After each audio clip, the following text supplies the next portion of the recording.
A middle-aged professor of mathematics and astronomy, who also happened to be a genius, took his first look at the sky through a telescope he had built by hand.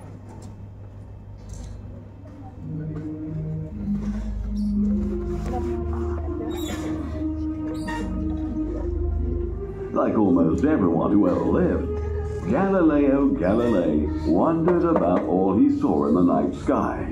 If only he could get a better view at the stars and the moon.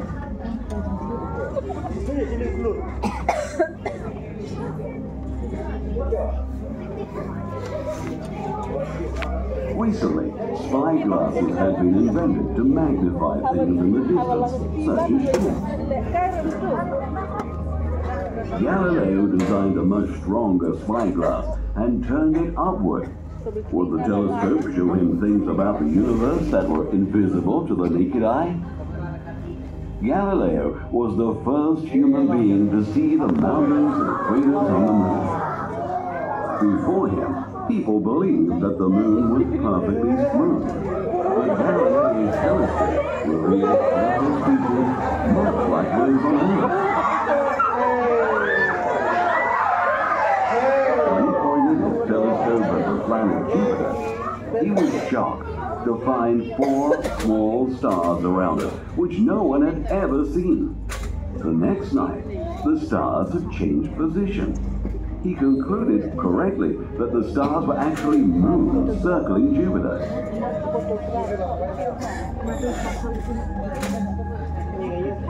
People had long wondered about the mysterious glowing streak in the sky, known because of its dim white appearance as the Milky Way.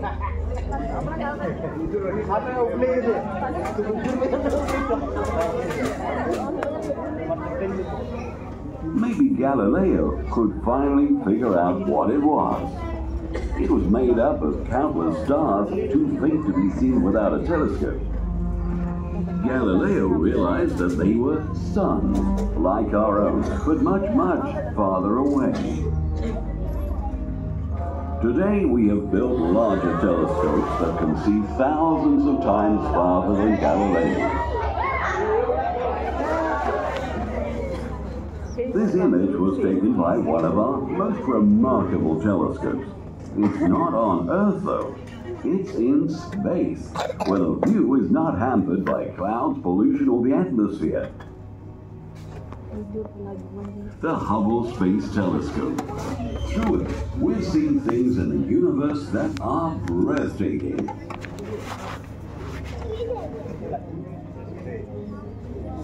Because of our technology, we understand a lot more than Galileo could. But there remain great questions. How did the universe begin? What is it made of? How big is it? How many stars are there? What is the future of the universe? Scientists believe they have solved some of these questions, but some they haven't yet. The universe is the greatest of all mysteries, and the answers that will unlock its secrets await new discoveries. Perhaps by future scientists watching this show right now.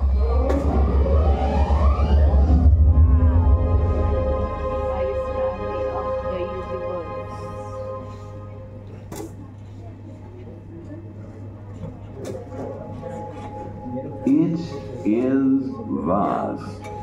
It stretches as far as we can see in every direction. It is a place of bitter cold and blazing fire. It is beautiful. What exactly is the universe? As far as we know today, it encompasses everything that exists, from tiny atoms to the whole Earth, to the sun and other planets, to the trillions of stars and the billions of galaxies. The universe is all things everywhere. It is also an immense mystery, a source of wonder throughout human history. Across the ages, some of our greatest minds have offered theories about the nature of the universe, often expanding on the ideas of those who preceded them.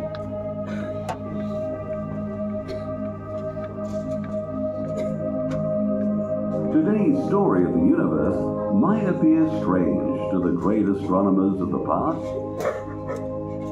Vishwamitra in India, Ptolemy in Greece, Aryabhat in India, Copernicus in Poland, and Galileo in Italy.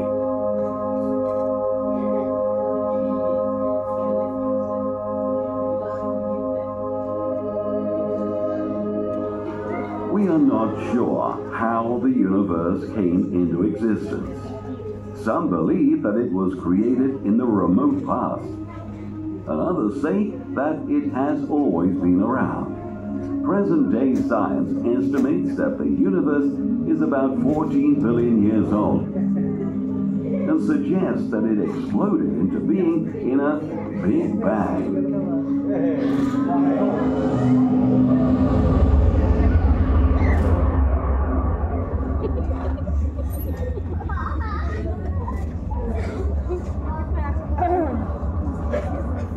According to this theory, all of the matter in the universe may have been concentrated in a single object, no larger than a marble. Suddenly, for a reason we don't yet know, it blew up, becoming a universe unbelievably hot and expanding, and then gradually cooling down. When it was born, it was all energy and gravity, the force of attraction, and some of this energy turned into what we know as matter. This primordial matter gave birth to the elements. Hydrogen and helium were formed in the first 30 minutes or so. As stars later formed, they produced the other elements. After expanding and cooling for millions of years of its infancy, the universe entered the equivalent of its early childhood. A lot of interesting things began to happen. The attraction of gravity brought some of the matter together into immense clumps, here and there. These clumps of gas and dust eventually collapsed and became galaxies. The hydrogen and helium gases in the galaxies broke up into smaller clouds. From these clouds, the first stars in the galaxies were born. Most of the stars that formed early were supermassive.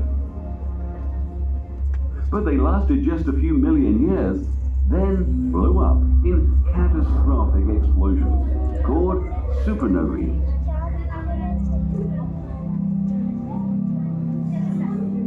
Curiously, all the elements that form life were produced inside the hot interiors of these massive stars. When they exploded, those elements were flung out into the extreme coldness of interstellar space. The blast of these supernovae also triggered the formation of new stars, a second generation.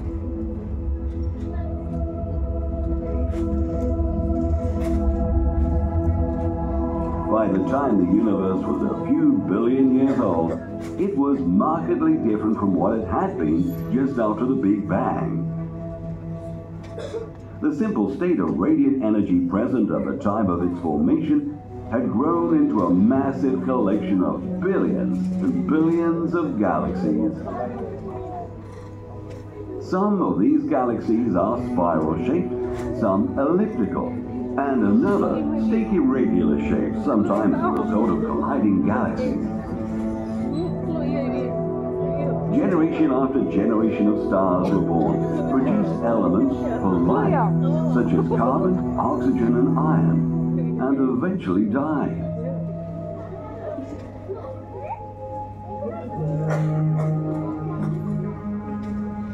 As it has continued to expand for billions of years, the universe has become thin and dispersed and extremely cold. Hundreds of years ago, we believed that Earth was the center of the universe. Then science proved that our planet and other planets actually revolve around our sun. Today, we know that the sun itself is but one star among 400 billion stars that make up our Milky Way galaxy. And that our galaxy, though composed of hundreds of billions of stars, can seem insignificant when we realize that it is just one among hundreds of billions of galaxies in the universe. Our Milky Way galaxy formed about 1 billion years after the Big Bang, making it some 13.2 billion years old. The most ancient stars within it are about 10 billion years old, and the youngest are just a few million years old. In fact, baby stars are being born even today.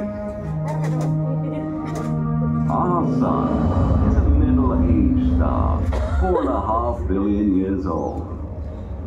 It was born from a cloud of gas and dust, which we call a solar nebula. The birth of the sun was brought about by the explosive death of a nearby star. Shock waves from the explosion of the dying star triggered the formation of the solar system. Most of the gas and dust in the cloud went to form the sun, and a small amount collected to form rings and debris around it. Most of the material in the rings then coalesced to form planets: Mercury, Venus, Earth, Mars, Jupiter, Saturn, Uranus, and Neptune. Smaller, leftover bits of matter became dwarf planets like Pluto, asteroids, and comets. Of the 8 planets, only the 3rd planet, Earth, is located in a zone where life can thrive. Unlike Venus, it is not so close to the sun that water boils away, nor is it so far away that water freezes into ice, as on Mars. Water in its liquid state is essential for life to arise and to evolve. The Earth was initially very hot, and there was no atmosphere. In the course of time, the outer surface cooled into a hard crust, encasing a core of molten rock. In many places, the liquid interior broke through the crust as volcanoes and spewed out red-hot lava and gases. These gases formed Earth's first atmosphere. One theory holds that clouds in this early atmosphere showered rain unceasingly for thousands of years, giving rise to our oceans. Another theory is that the water masses on Earth were created by impacts from massive comets, which are made largely of ice crystals. Had you been able to watch the birth of our planet from space, it might have looked like this. The solar system started condensing about 4.5 billion years ago. A couple hundred million years later, the Earth had appeared. After another 300 million years, the atmosphere and the oceans had covered Earth. Another 500 million years passed and some primitive forms of life appeared, such as blue-green algae. Another 500 million years, and bacteria and simple plants had arrived.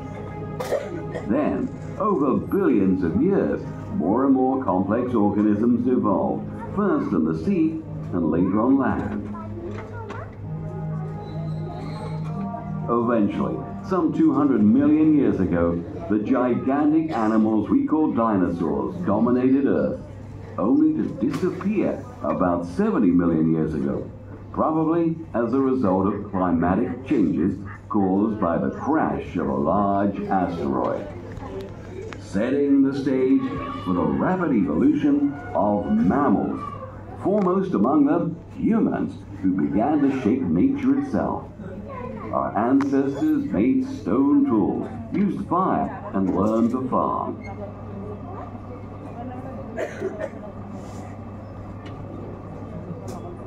From wanderers and gatherers, we became settlers. As life became easier, people had a lot of time to look at the sky.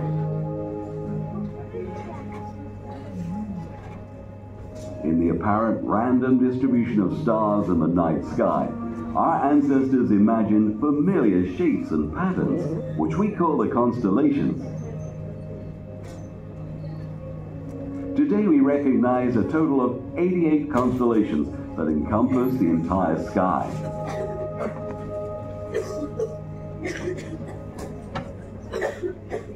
Twelve of these are called the zodiacal constellations. Together, they form a belt running across the sky. The sun, the moon, and the planets appear to travel through the belt of the zodiac.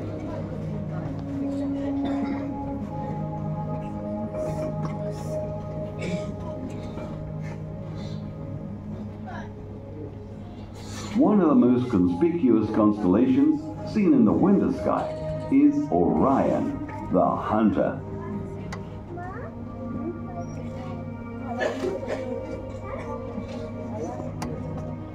A little to the west is the celestial bull Taurus, a zodiac constellation. Taurus appears to be attacking Orion the hunter.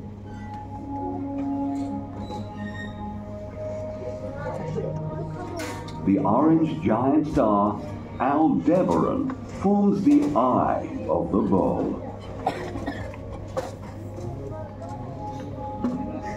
On the other side of Orion, we see Canis Major, the big dog, with Sirius the dog star. Sirius is the brightest star in the sky, and there above is the puppy dog, Canis Minor, with its bright star Procyon. Early humans lived close to wild animals, and they saw them in the night sky as well, such as the bears. There's the big bear, Ursa Major, and nearby the baby bear, Ursa Minor. As we've seen, two stars from the body of the big bear point straight to this tail star of the little bear, which is the North Star Polaris.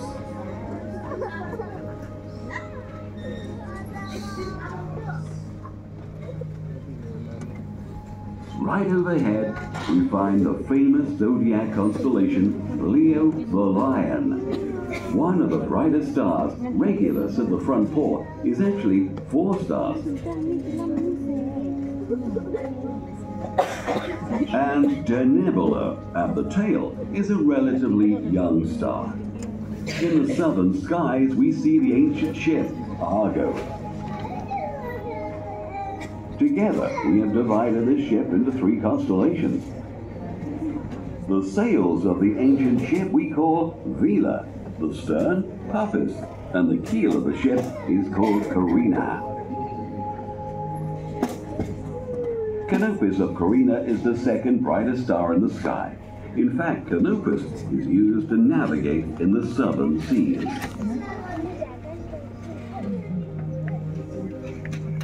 Another constellation in the south that helps navigation is this one, formed by 4 stars in the shape of a cross.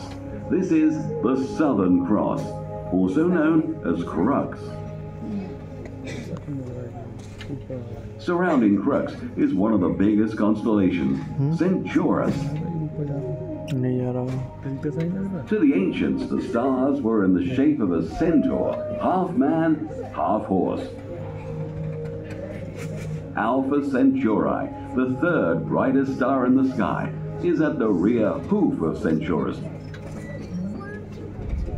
along with Proxima Centauri, which is also the closest star to us in the entire night sky.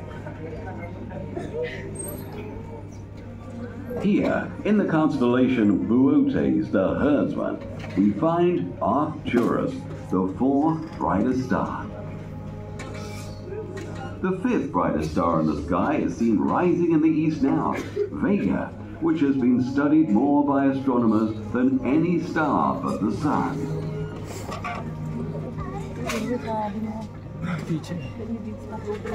With two other bright stars, Deneb of Cygnus and Altair of Aquila, Vega forms a famous celestial threesome called the Summer Triangle, which rises each May, signifying the approach of the summer season.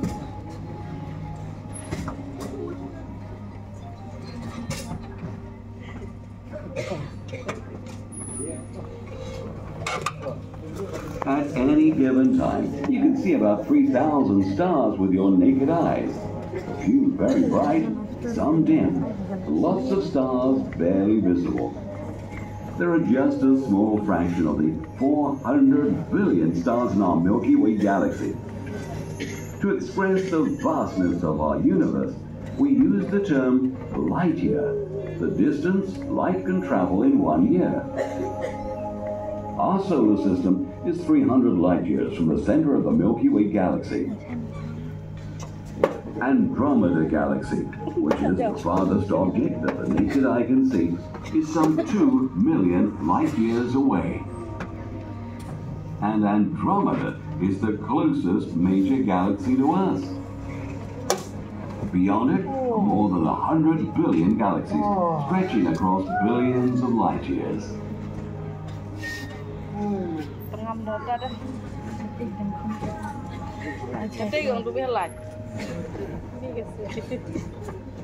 Over thousands of years, we have tried to comprehend the universe by observing it.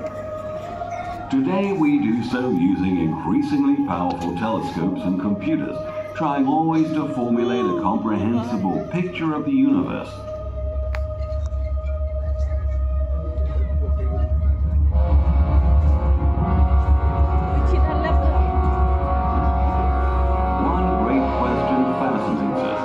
Is there other life out there?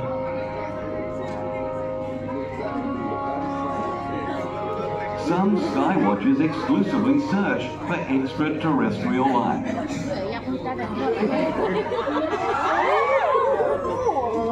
Recently, we've discovered that many stars have planetary systems around them.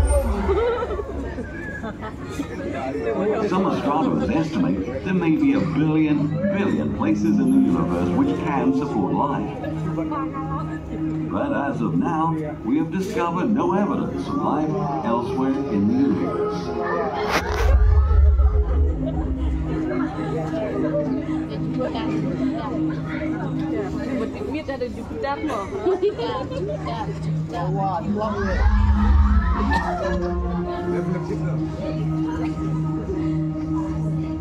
As biologist and author Julian Huxley has said, there may be other beings in this vast universe endowed with reason, purpose, and aspirations, but we know nothing of them. So far as our knowledge goes, the human mind and personality are unique and constitute the highest product yet achieved by the cosmos.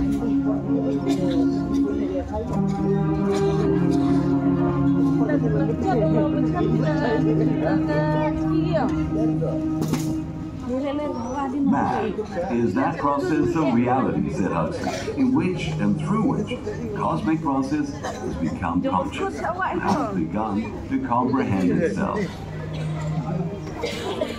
As Huxley suggests, the universe does not exist out there independent of us. We are inescapably involved in what appears to be unfolding before us. We are small participants in a universe of extraordinary scale. Our future as a species is intimately connected with the future evolution of the universe.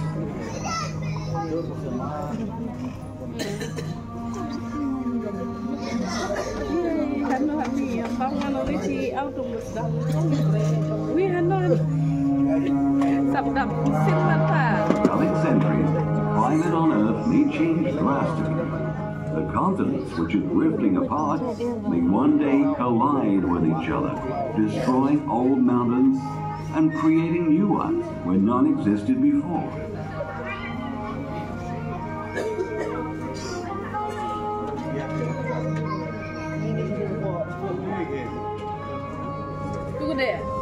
A huge asteroid could hit the Earth. It happened in the age of the dinosaurs.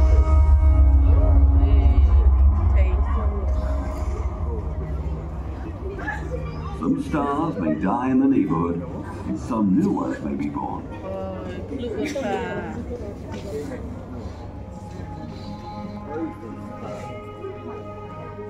After billions of years, the sun itself may expand into a red giant, engulfing the Earth and Mars.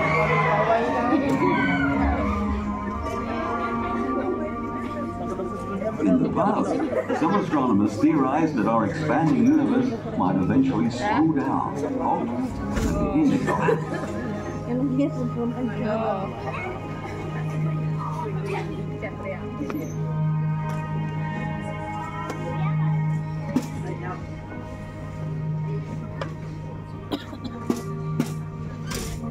But that theory may be in question because of the recent discovery of what astronomers call dark energy and dark matter.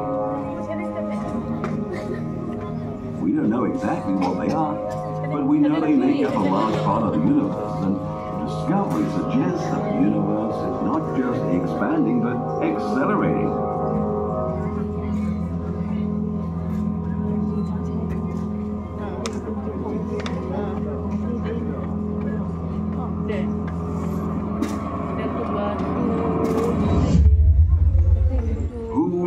What future generations might discover. They are likely to have an entirely different understanding of the universe than we do. As each great mystery is solved, another arises. That's the beauty of science.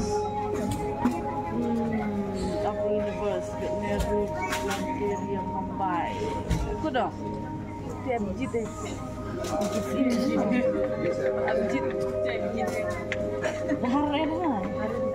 Oh ya, bang. Aridam.